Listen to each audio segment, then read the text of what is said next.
to another edition of Mondays with Michael. I'm actually calling this our Corona edition, and not for the Cinco de Mayo version of Corona, but obviously what's happening with the coronavirus internationally has wreaked havoc on the stock market last week. And while it's rebounded a little bit today, it's not quite there yet. And with that, industry experts are saying that we're probably seeing a drop in interest rates, perhaps as low as 3 or to the low 3s this week. So because what's going on is going to be affecting the mortgage market, I want to bring Alex Rivera with Movement Mortgage on our video here today. I've been in business with Alex now for going almost 10 years. Approximately. You've been a great partner, a great support system for us here in Morristown and as a region. So I appreciate all that you and your team have done. So I came and asked you, hey, what do you see happening with interest rates? And you took me down a whole other path of information. So tell me what your research on what's going on with the coronavirus is kind of, how it affects the globe in general. Well, what we're seeing, obviously, fear is a big factor, right? And we all know that the stock market is a very emotional place. So, much like real estate. Right. But at the same time, a part of what's taking place is things that are actually, happening overseas, right? You're getting reports that certain companies that manufacture goods in China have to slow down and are closing shop because of the spread of the coronavirus. So shutting down, the virus is causing them to shut down manufacturing facilities. So you have manufacturing facilities that do have to shut down. Actually, you even had in Japan, you had schools that were shut down, right? Well, my niece was in northern Italy on a semester abroad. Right. And America pulled back all of the kids studying abroad in northern Italy and pulled them back last week to America, canceled all the study abroad courses. Right. So well, you're seeing, stock analysts are going to look at, they're looking at earnings, the potential earnings of a company, right? And if they're seeing that companies are going to shut down for a certain period, that's going to affect their first quarter earnings, right? Okay. So, when you have this fear, you have this that's taking place, investors are going to look at and say, well, am I going to get my best return in the stock market and equities, or am I going to lose money if I keep it there?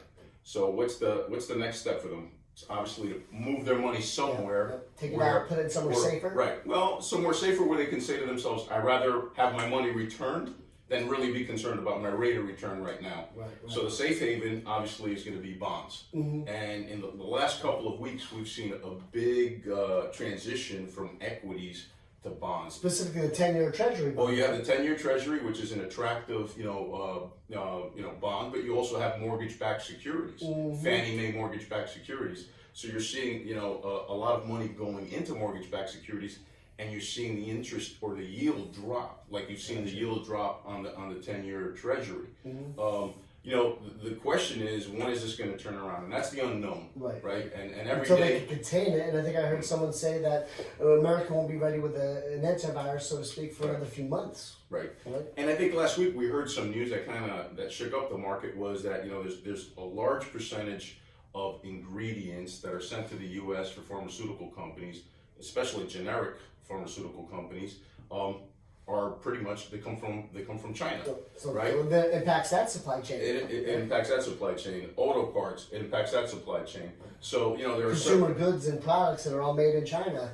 It affects that as well. Therefore, there's less products to sell in the stores and the shops. Therefore, the earnings of those companies are down. That's right. Ripple effect. That's right. So analysts look at it and say, okay, what can happen? A month from now, 2 months from now, 3 months, and they factor that into the pricing now, and they factor in, okay, well, we have to make some kind of changes in our portfolios, and that's why you're seeing. So pulling out of those, the stock market and putting it into bonds. Right.